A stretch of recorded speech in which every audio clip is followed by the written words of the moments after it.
எக்ஸல்ல ஒரு ஸ்க்ரால் பார் எப்படி கிரியேட் பண்ணலாம்னு பார்க்கலாம். ஃபர்ஸ்ட் வந்து இந்த ஹெட்டிங்லாம் வந்து காப்பி பேஸ்ட் பண்ணிக்கங்க. இந்த ஹெட்டிங்கை செலக்ட் பண்றேன். அந்த ஹெட்டிங்கை ஃபர்ஸ்ட் காப்பி பேஸ்ட் பண்ணிட்டு டெவலப்பர் டேப்ல போயிட்டு கண்ட்ரோல்ஸ் குரூப்ல இன்சர்ட் டிராப் டவுன்ல ஃபார்ம் கண்ட்ரோல்ஸ் அதுல வந்து ஒரு ஸ்க்ரால் பார் ஆப்ஷன் இருக்கும். அதை எடுத்துக்கலாம். எடுத்துட்டு இப்போ டிரா பண்ணிக்கலாம்.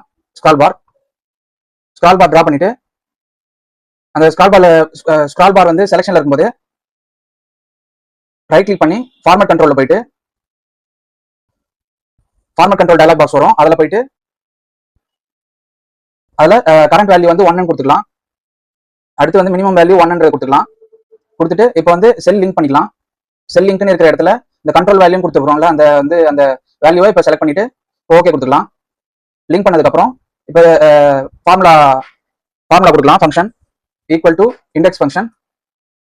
அதில் அதே ஆர்குமெண்ட்ல நமக்கு இந்த வி லுக்அப் பிட்வீன் ஷீட்ஸ் அதில் தான் இருக்கு data.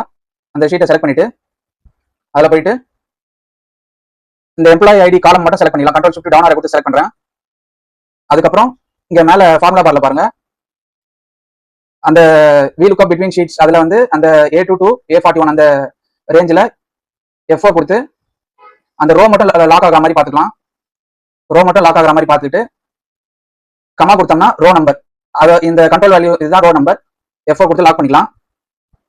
Plus rho function add பண்ண போறோம். ரோ ஃபங்க்ஷன் அதில் இந்த A1 செல் ரெஃபரன்ஸை கொடுத்துட்டு எண்டில் பிராக்கெட்டை க்ளோஸ் பண்ணிட்டு -1 கொடுத்துட்டு எண்டில் மறுபடியும் பிராக்கெட்டை க்ளோஸ் பண்ணிட்டு இப்போ என்டர் கொடுத்தோம்னா ரிசல்ட் வந்துச்சு. இந்த ஃபார்முலா உங்களுக்கு விசிபிளா இல்லைன்னா இப்போ ஆல்ட் என்டர் கொடுக்குறேன். இங்க வந்து ஆல்ட் என்டர் கொடுக்குறேன். இதுதான் ஃபார்முலா. இங்க மறுபடியும் ரோ ஃபங்க்ஷன் கிட்ட வந்து ஆல்ட் என்டர் கொடுக்குறேன். ஆல்ட் என்டர் இதுதான் ஃபங்க்ஷன். இப்போ என்டர் கொடுத்தோம்னா ரிசல்ட் வந்துச்சு. இப்போ உங்களுக்கு ஃபார்முலா வந்து விசிபிளா இருக்கும். இப்போ இதை அப்படியே வந்து ரைட் சைடு ஃபில் பண்ணிக்கலாம். ஃபில் பண்ணிட்டு அப்படியே டவுன்லயும் ஃபில் பண்ணிக்கலாம். இப்போ ரிசல்ட் வந்துச்சு. இப்போ ஃபார் எக்ஸாம்பிள் இங்க போயிட்டு இப்போ ஸ்க்ரால் பண்றோம்னா இப்போ ட்ராக் பண்றோம். பாத்தீங்கன்னா அதுக்கு ஏற்ற மாதிரி ஸ்க்ரால் ஆயிட்டு இருக்கும். பாத்தீங்கன்னா தெரியும் டிஃபரன்ஸ்.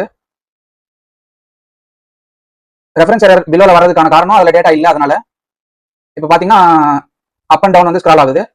கவனிச்சு பாத்தீங்கன்னா தெரியும். இதுதான் ஸ்க்ரால் பார். இந்த மாதிரி நம்ம இண்டெக்ஸ் ஃபங்க்ஷன் யூஸ் பண்ணி டெவலப்பர் டேப்ல அந்த ஸ்க்ரால் பார் ஆப்ஷனும் இண்டெக்ஸ் ஃபங்க்ஷனை யூஸ் பண்ணி நம்ம இந்த மாதிரி ஸ்க்ரால் பாரை கிரியேட் பண்ணிக்க முடியும். இந்த மாதிரி நம்ம கொண்டு வந்துக்கலாம். வீடியோ பிடிச்சிருந்தா சேனல் சப்ஸ்கிரைப் பண்ணிக்கங்க. Stay tune for further updates.